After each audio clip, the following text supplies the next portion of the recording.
Good afternoon, Warriors. Today is Tuesday, the 21st of January, 2020. Taking a look at our homework for this evening. In math, there is no homework for anything class-specific.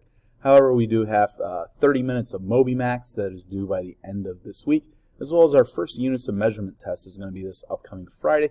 You can make sure that you are using the study tools available, whether it's via Google Classroom with the two links that we've shown you in class, or with the answer sheet that we gave you on Friday.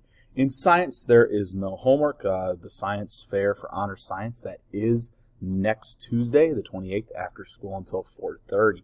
In social studies, you need to finish your Egypt chart that we started last week and then worked on at the end of class today. You also need to be studying and preparing for your Egypt quiz, which will be this Thursday. In language arts, journal number 1, our journal entry for the Watsons Go to Birmingham, that is on Google Classroom.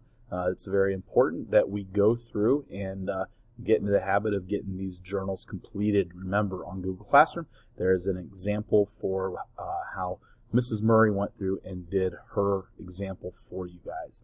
And in literature, we have a test over vocabulary from Freedom Walkers on Friday the 24th. Please make sure that you're using your study guide and Quizlet on Google Classroom to study for this quiz. This is not one to take lightly. It's going to be it for today. Everyone have a great Tuesday.